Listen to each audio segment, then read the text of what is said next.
So I get the privilege of introducing our first presenter, which is Father Philip.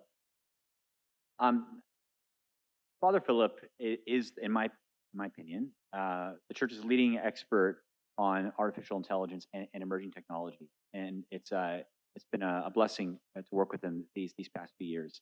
Um, he was the dean of the philosophy department at the Pontifical Gregorian University, which is the Pope's university, for many years, and just recently moved from there to Boston College.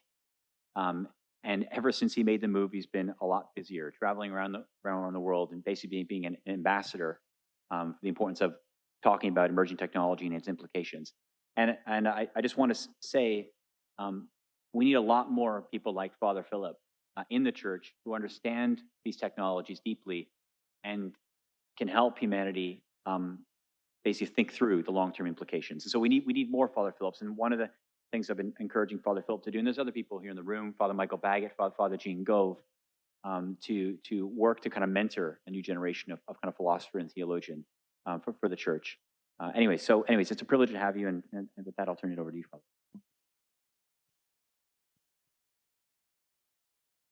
Everybody again, and the new faces also. It's a magical place to be, and I hope we're going to be able to achieve the goals that we set out to. To speak about emerging technology, perils, and opportunities for humanity. I was, like Matthew said, for many years at the Pontifical Gregorian University. I'm now at Boston College and chairman of Humanity 2.0. And we're here at the Pontifical Academy of Sciences. So let's just take a quick look at what is artificial intelligence. Essentially, it is a series of algorithms which use logical calculations in order to achieve programmable results. This is my own definition that I've come up with for my students primarily. And it's a simplified definition. Alexi is probably laughing at me. He's a specialist in this. And also Janet, by the way, thank you for your support for this event today.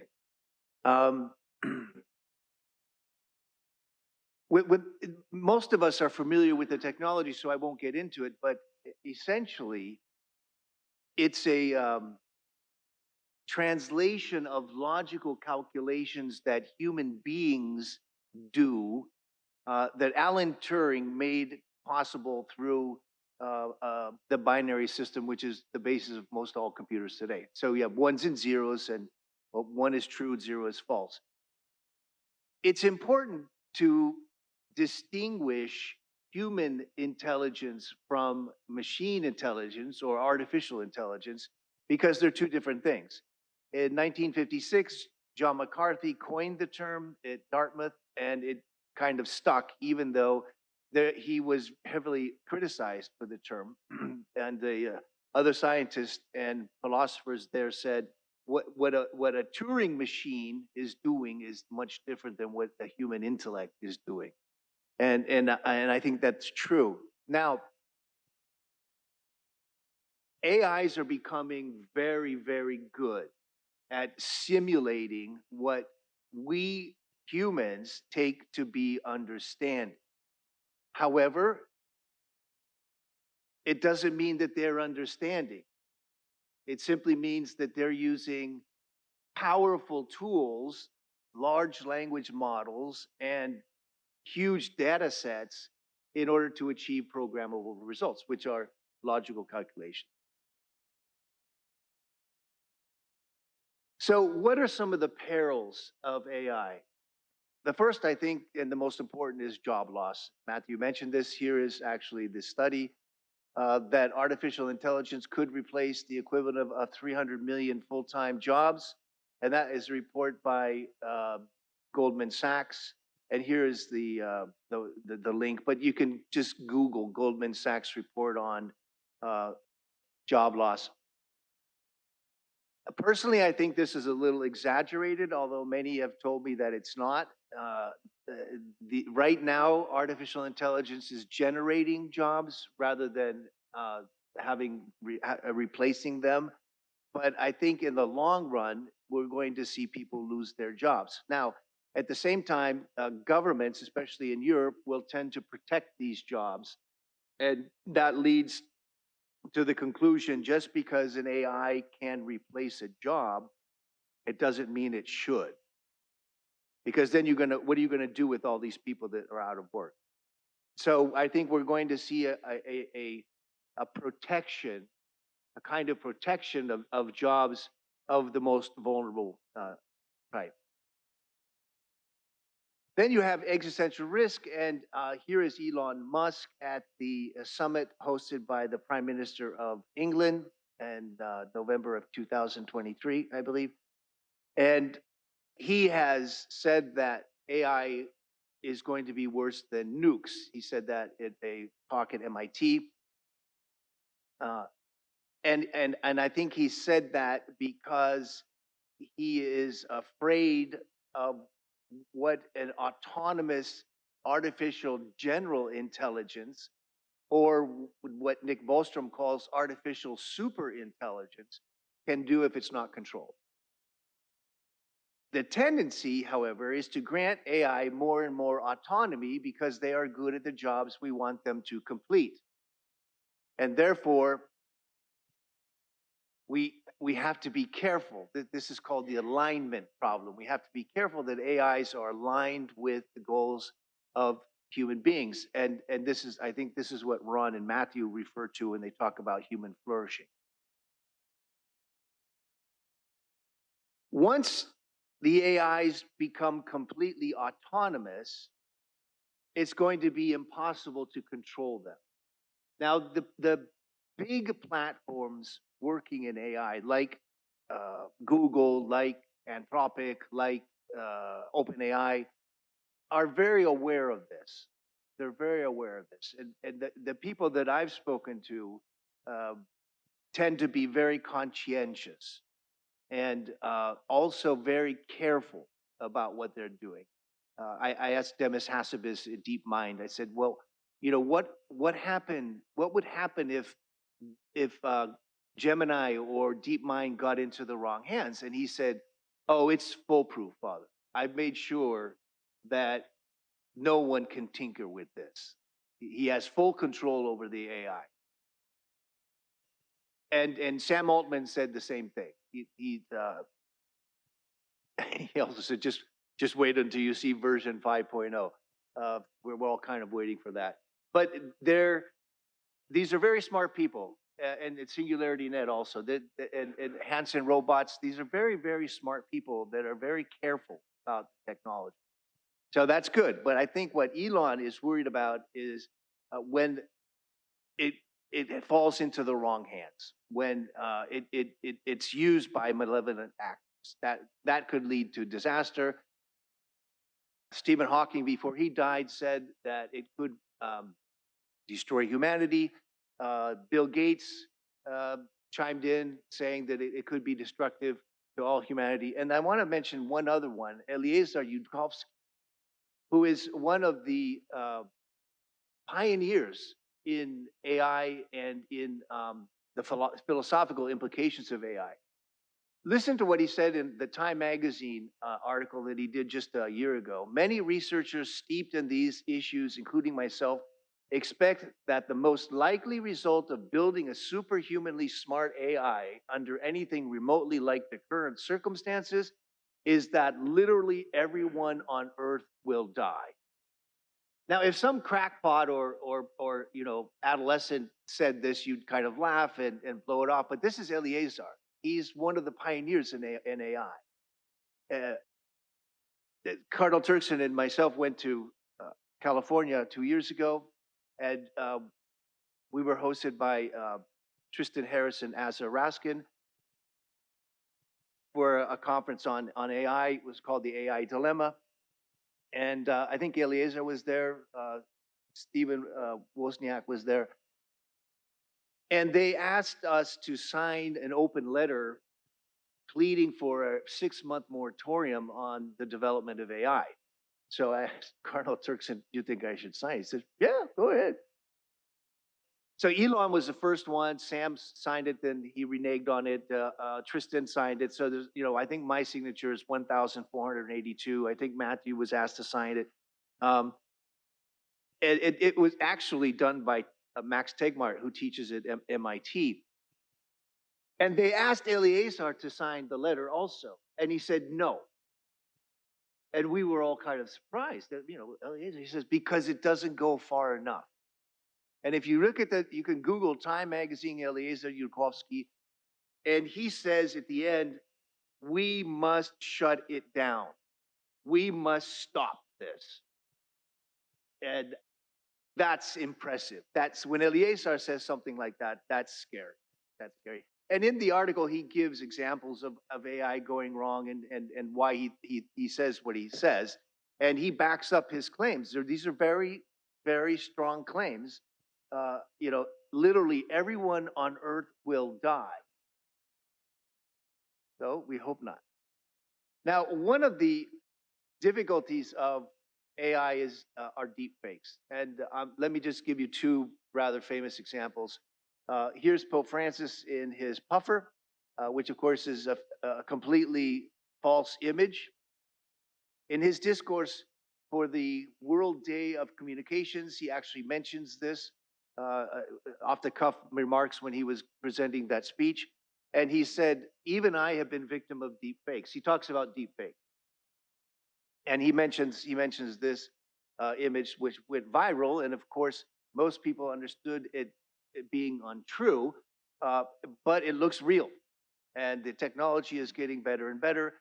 We now have video and audio, which is very good. I'm just waiting for some of my students to do a deep fake about me, and I'm really not sure what I would do.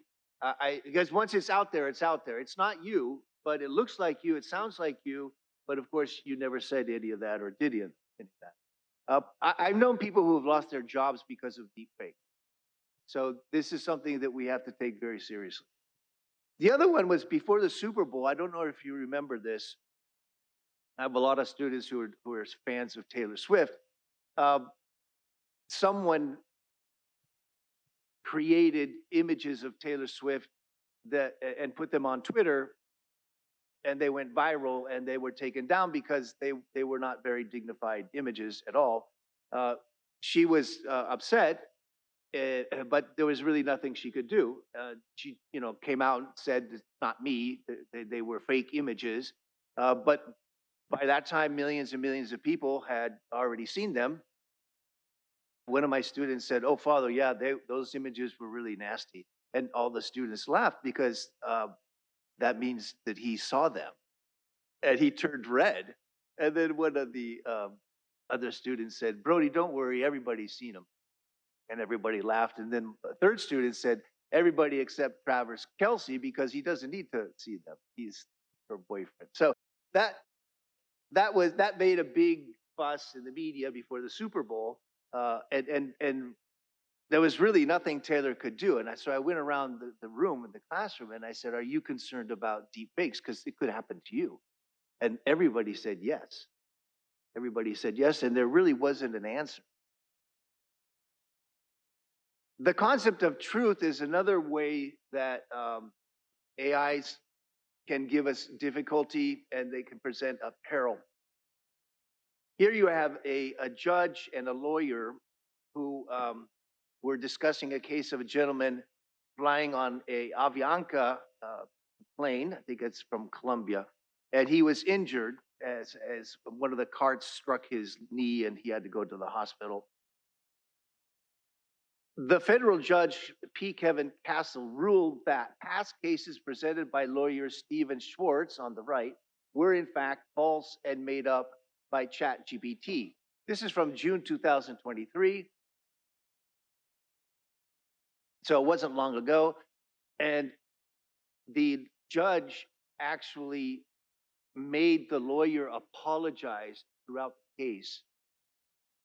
What is interesting here is that the lawyer did not know that ChatGPT was making up these cases, because he said, "Oh, are there past cases where people have sued for injuries sustained on a plane. And ChatGPT came up with 15. They were all fake. Those are called hallucinations because the software has to give you an answer even though they make it up. So this is potentially very dangerous. ChatGPT does not know if what it's telling you is true or not. Matthew can speak to this because he's ran into this problem with Magisterium AI, and he's been very careful how he trains the software so it doesn't come up with false conclusion. Would an AI respect the truth? The short answer is no.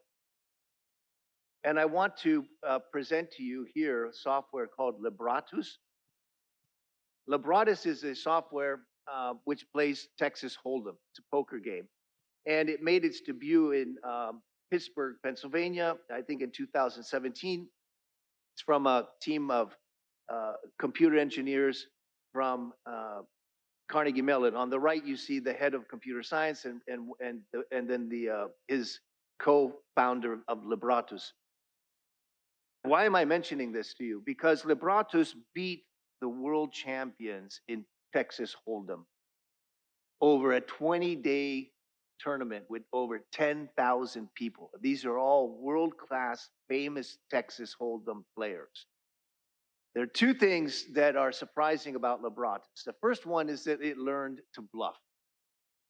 So my friends tell me, oh, Father, you know, it didn't really learn how to bluff. It just used statistics in order to, at a certain random time, bluff about its cards. So if you've ever played Texas, Matthew is a world-class Texas Hold'em fan also. Every year he organizes a tournament for money, and he usually wins. If you've ever played poker, you know you have to bluff to win. If you don't bluff, you're not going to win consistently. The best players know how to bluff, and they're convincing, right? You never show your cards. You may have, you know, nothing, a 6 and a 9, and then you have, you know, nothing is on the board, and you're just betting a lot of money. People think you have 2 aces, right? Now, if you just do this randomly, you will not win. You have to know how to bluff. And the machine learned how to bluff. And I think that is extraordinary. So what it did, it's lying to the other players, essentially. It's lying. It doesn't have the cards it's saying it does. But that's part of the game. The second fascinating thing about this software is that it works without having all of the information. All you see are the 5 cards that the dealer presents, but you don't see everybody else's card. So the computer, obviously, just like any smart player, will use statistics. Say, what are the statistics of this player having a certain amount of cards, or a certain, you know, like a pair of 2s or something like that? And it does this very, very quickly, but it has to do it with incomplete information. And for a computer, this is outstanding. This is outstanding. I hesitate to use this word, but Libratus comes close to what I call intuition. Being able to bluff is intuitive, and being able to calculate what you're going to do on the basis of incomplete information is intuitive. Now, that's a very provocative term, I know. Can a machine be intuitive? But I leave you with those 2 aspects of this software, which I consider quite amazing. Now we go back to the idea, the concept of meaning. I insisted with my students this semester, machines do not understand.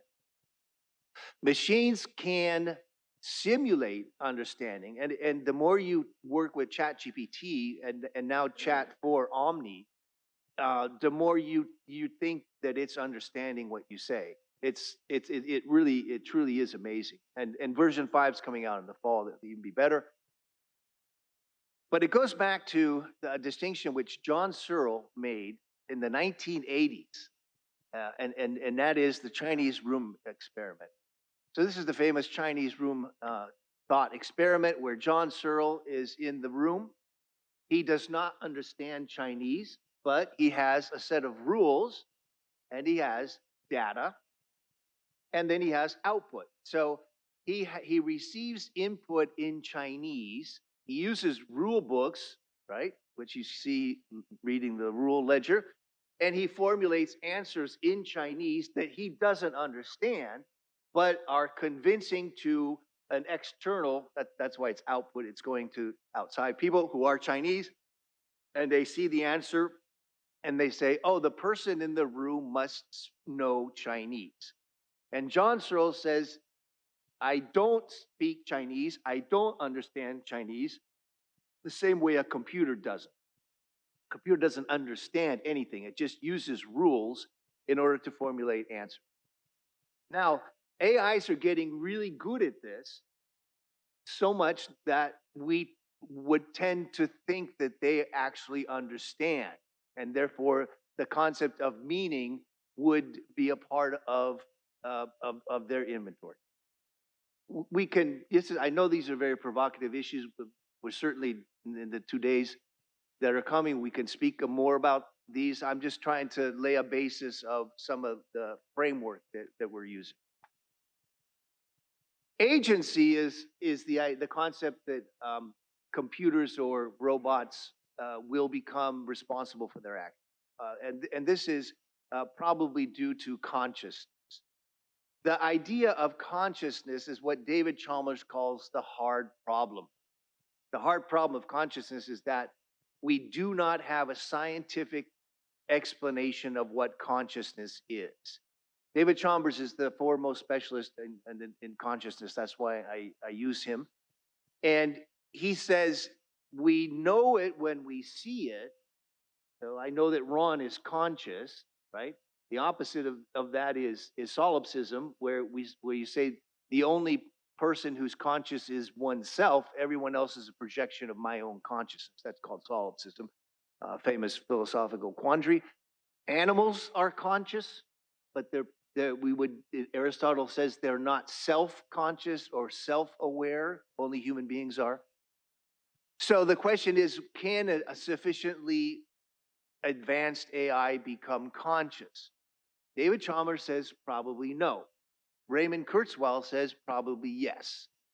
And Ray Kurzweil is very, very intelligent. He's one of the foremost futurists and transhumanists today, very, very close to Ben and Janet and now Alexei.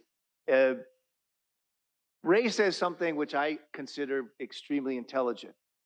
If you can't tell the difference, so we have a very sophisticated AI that seems conscious, right? It acts in a way that we act when we're conscious. We are going to attribute consciousness to the AI. And he says, if you can't tell the difference, it doesn't matter then. So if you can't tell the difference between a machine consciousness and a human consciousness, it doesn't matter if there is a difference. So he's very shrewd in that way. He doesn't necessarily say that they're conscious, but he says if you can't tell the difference, what difference does it make? In class, we read both David Chalmers and Ray Kurzweil, and most of the students were convinced that that's probably what's going to happen. Again, this is very complex philosophical issues. And the reason David calls this the hard problem is that the easy problem is determining whether or not someone is conscious. If, for example, they're asleep, someone who's asleep, which I didn't do last night, we know that they're conscious, or someone gets knocked out in the ring, right? We know that they're unconscious, right? So David says those are easy issues with consciousness. The hard problem is, number one, does the physical brain give rise to conscious experience? And number two, why? Why are human beings conscious? Which are two questions that are not easy to answer. And then, of course, we have transhumanism, which is a new philosophical current of thought seeking to articulate the next step of human evolution, when human intelligence will merge with artificial intelligence. Some of the major players in the field are Ben Goertzel, Ray Kurzweil, Natasha Vita-Moore, and Max Moore, among many others. Matthew Bird and myself were very happy to attend a conference in Panama with Janet and Alexei and many others. and many others, the time to create beneficial AGI. AGI is artificial general intelligence, is now. And it was refreshing to hear a bunch of people actually speak positively about this.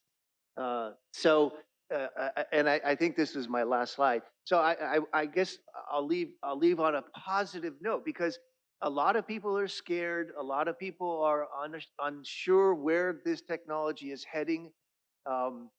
Again, you just listen to Eliezer Yudkowsky. You know, every human being will die. This must be stopped. And yet Ben and others like him that were at the conference are saying we can work to make AGI beneficial for humanity. I think Janet's going to speak to this too. Okay.